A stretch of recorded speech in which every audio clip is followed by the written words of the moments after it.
What's up guys? Welcome sa among vlog. So karon nga vlog guys is magbuhat mi og fish pond.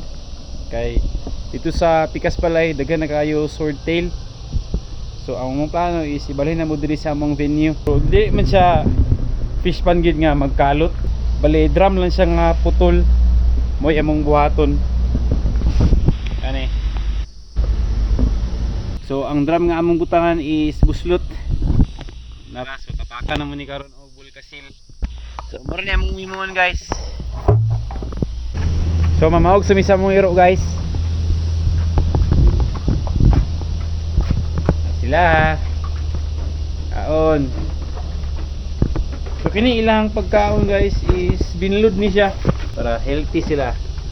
Pre palayo na ano. Gamay ra ba? Okay ra. So magpadayon na ta sa atong fish pond guys. Nakapalit na mi og kanang volcasil. So tapakan naman ni siya. Kaya og kana. Kao na mo iyahang mga daan nga volcasil guys. Para mas mupikit siya. Tapakan na natin.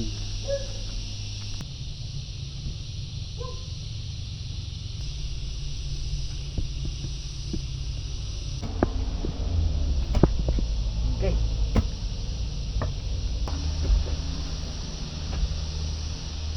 So okay na to ang drum guys para sa isda. So amo na siyang kuan karon linuan. Tapos butangan na natong tubig. Gibre. So nabutangan na namo guys yung tubig. So amo pa ning ipasis sa 3 days tapos tisingan na namo og naba siya leak. So dili sa namo siya punon kay sayang ang tubig basing mag-leak pa siya. Tapos ayan namo butangan og isda. So namin nakita sa Shopee kuan para sa fish pond nga tanom. Tara. So klase-klase ang among gipalit guys. Ni. So mo nang isda gatong kuan guys. Mga swordtail. So daghan pa dito nga fish pond pero kani nga atong kuan kay tabay mo guni siya diri. Daghan-daghan na sad sila. Gamit na ning sibot guys. Grabe ka bukat.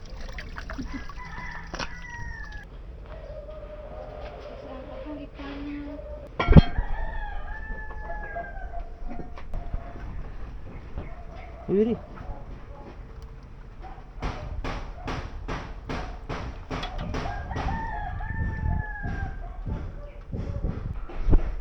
so nara itong nakuha guys, swordtail. So dili na kasi nato daghan nakuha kay basig mamatay sila dito. Ayan na og sure na sila. So muna na itong isda nga nakuha dito guys. So ato na siya ibutang karon sa fish pond nga gihimo na mo. So nara butangan na mong aqua plants if gusto mo nga makabalo kung ana mo ni gipalit. So tanaw lang mong vlog guys, ibutang na mo sa description.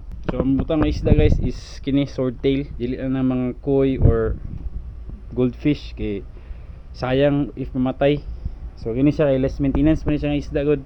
So na season diri siya nga tubig, mga 1 week kapin na ni siya ingani diri.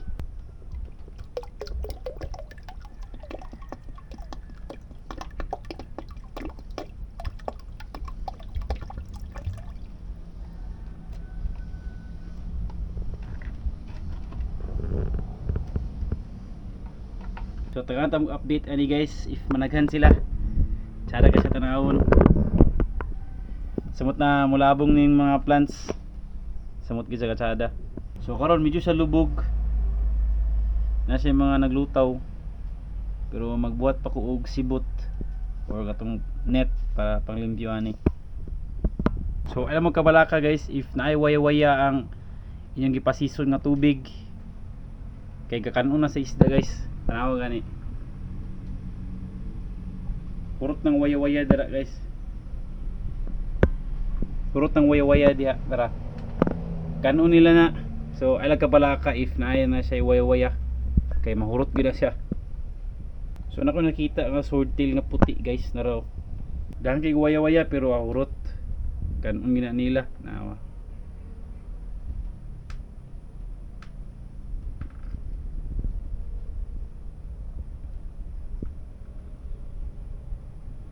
Lingaw kay sila sa waya-waya guys. Kay grabe kadaghan. busog gid sila tanan. Pero